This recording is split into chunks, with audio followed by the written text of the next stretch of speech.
সফরের দ্বিতীয় দিন সকালেই জাতিসংঘ মহাসচিব অ্যান্তোনিও গুতেরেসের সঙ্গে দ্বিপক্ষীয় বৈঠক করেন পররাষ্ট্র উপদেষ্টা তৌহিদ হোসেন। রাজধানীর ইন্টারকন্টিনেন্টালে বৈঠকটি শুরু হয় সকাল ৯টায়। বৈঠকে আরও উপস্থিত ছিলেন পররাষ্ট্র সচিব জসিমউদ্দিন, প্রধান উপদেষ্টার রোহিঙ্গা সমস্যা ও অগ্রাধিকারপ্রাপ্ত বিষয়াবলী সংক্রান্ত প্রতিনিধি ডক্টর খলিলুর রহমান এবং জাতিসংঘের under secretary general rabab Fatima.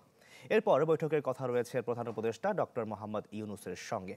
দুপুরে যাবেন কক্সবাজারে, সেখানে রোহিঙ্গাদের বর্তমানে দেখভালের বিষয়ে তাকে অবহিত করা হবে। বিশেষ করে সার্বিক অর্থ কমতির ইস্যুটি হাইলাইট করা হবে। গুতেরেস দেখা করবেন স্থানীয় বাসিন্দাদের সঙ্গেও। সন্ধ্যায় ১ লাখ রোহিঙ্গাদের ইফতারে যোগ দেবেন তিনি।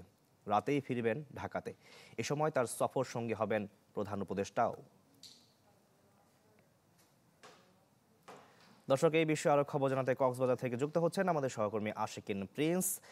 যেমনটা বলছিলাম, কিছুক্ষণ পরেই তো জাতিসংঘ মহাসচিব কক্সবাজারের উদ্দেশ্যে রওনা দিবেন। সেখানকার সার্বিক ব্যবস্থাপনা কেমন দেখছেন, জানাবেন।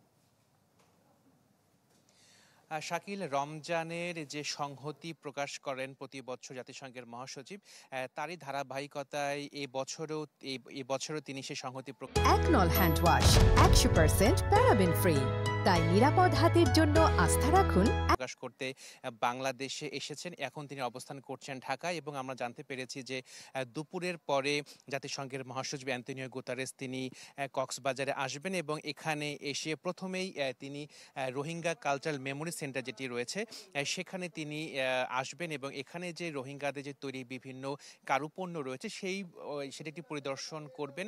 এরপরে তিনি এই রোহিঙ্গা ক্যাম্পে যারা রোহিঙ্গা ইউথ যারা রয়েছেন, যুবক শ্রেণী যারা রয়েছেন, এছাড়া দীর্ঘদিন যাবৎ যেসব রোহিঙ্গারা এই ক্যাম্পে বসবাস করছেন তাদের সাথে তিনি কথা বলবেন। এর পরবর্তীতে তিনি মিডিয়ার সাথে 10 মিনিট কথা বলবেন। পরবর্তীতে জাতিসংঘের মহাসচিব এখানে প্রধান উপদেষ্টার সৌজন্যে যে ইফতারের আয়োজন করা হয়েছে সেই ইফতার অনুষ্ঠানে তিনি যোগদান করবেন। বলা হচ্ছে যে এই ক্যাম্পের প্রায় 1 লাখ রোহিঙ্গা তারা এই ইফতার মাহফিলে অংশ নেবেন, যেখানে প্রধান উপদেষ্টা উপস্থিত থাকবেন, একই সঙ্গে উপস্থিত থাকবেন জাতিসংঘের মহাসচিব অ্যান্তোনিও গুতেরেস।